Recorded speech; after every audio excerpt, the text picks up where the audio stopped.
നമസ്കാരം. Aroor vision news ചാനലിലേക്ക് സ്വാഗതം. 2030 2000 കോടി ടേൺ ഓവർ കെൽട്രോൺ കമ്പനി ലക്ഷ്യമിടുന്നുവെന്ന് സംസ്ഥാന വ്യവസായ വകുപ്പ് മന്ത്രി പി രാജീവ്. 2030 2000 കോടി രൂപയോളം ടേൺ ഓവർ ഉള്ള പൊതുമേഖലാ സ്ഥാപനമായി കെൽട്രോണിനെ മാറ്റാനാണ് പ്രതീക്ഷിക്കുന്നതെന്ന് സംസ്ഥാന വ്യവസായ വകുപ്പ് മന്ത്രി പി രാജീവ് പറഞ്ഞു.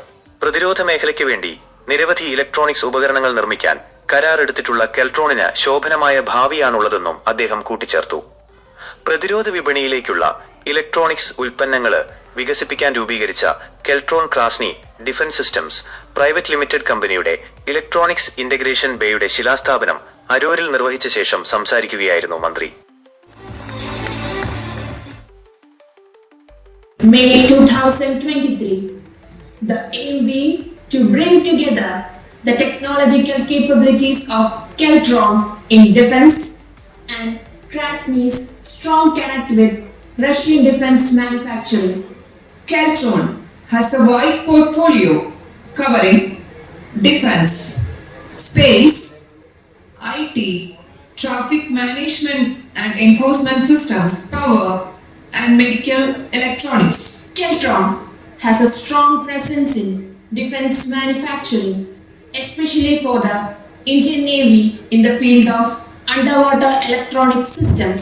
റിവേഴ്സ് മൈഗ്രേഷൻ നടന്നുകൊണ്ടിരിക്കുന്ന ഈ കാലഘട്ടത്തിൽ സാങ്കേതിക വൈദഗ്ധ്യമുള്ളവരുടെ വിഭവ സമാഹരണം നടത്തി വീട്ടിൽ തന്നെ ചെറിയ സംരംഭ കേന്ദ്രം സൃഷ്ടിക്കാനാകും വിധം വ്യവസായ മേഖലയിൽ വിപ്ലവം കൊണ്ടുവരാൻ സാധിക്കുമെന്നും മന്ത്രി പ്രത്യാശ പ്രകടിപ്പിച്ചു. പ്രധാനപ്പെട്ട ഒരു ചട്ട ഭേദഗതി ഓരോ വീടും ഒരു ചെറിയ സംരംഭ കേന്ദ്രമാക്കുക.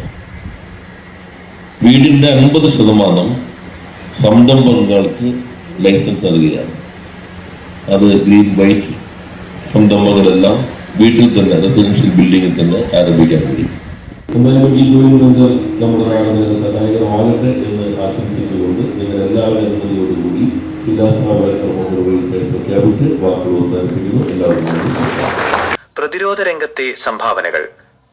അണ്ടർ വാട്ടർ ഇലക്ട്രോണിക്സ് രംഗത്ത് കെൽട്രോണിനുള്ള പരിചയസമ്പത്തും കഴിവുള്ള ഉദ്യോഗസ്ഥരും സഹോദര സ്ഥാപനങ്ങളിൽ ലഭ്യമാകുന്ന സാങ്കേതിക വിദ്യയും ചേർന്ന് രാജ്യത്തിന്റെ പ്രതിരോധ രംഗത്തേക്ക് വലിയ സംഭാവന ചെയ്യാൻ സാധിക്കുമെന്ന് പ്രതീക്ഷിക്കുന്നതായി വ്യവസായ വകുപ്പ് principal secretary APM Muhammad Hanish പ്രസ്താവിച്ചു. സംസ്ഥാന സർക്കാർ നൽകുന്ന പിന്തുണയെക്കുറിച്ചും അദ്ദേഹം എടുത്തു പറഞ്ഞു. പുതിയ കമ്പനി അരൂരിൽ 5400 ചതുരശ്രയടി വിസ്തീർണത്തിലാണ് സ്ഥാപിക്കുന്നത്. സംരംഭത്തിന്റെ ലക്ഷ്യം under water electronic systems four defence മേഖലയിൽ കെൽട്രോണിന്റെ മികച്ച സാങ്കേതിക കഴിവുകൾ പ്രയോജനപ്പെടുത്തുകയും പ്രതിരോധാവശ്യത്തിനായുള്ള റഷ്യൻ ഒറിജിനൽ ഉപകരണ നിർമ്മാതാക്കളുമായി പ്രത്യേകിച്ച് സോണാറുകളിലും റഡാറുകളിലും ക്രാസ്നിക്കുള്ള മികച്ച ബന്ധവുമായി സംയോജിപ്പിക്കുകയുമാണ് സംരംഭത്തിന്റെ പ്രധാന ലക്ഷ്യം. ചടങ്ങിൽ സെൻസർ ടെക്നോളജീസ് മേഖലയിൽ റാഡിക്സുമായും EV ചാർജറുകളുടെ മേഖലയിൽ ചാർജ് MODയുമായും ധാരണാപത്രങ്ങളും ഒപ്പുവച്ചു.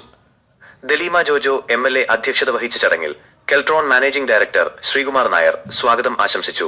ക്രാസ്നി group of companies chairman VG Jayaprakashan, BPT chairman K Ajith Kumar, Keltron chairman Narayanamurthy, SPATO secretary SS Sajeev Kumar, കെക്സയുടെ പ്രതിനിധി B റായിസ് തുടങ്ങിയവർ സംബന്ധിച്ചു. മാനേജിംഗ് ഡയറക്ടർ ML മാത്യു നന്ദി പ്രകാശിപ്പിച്ചു.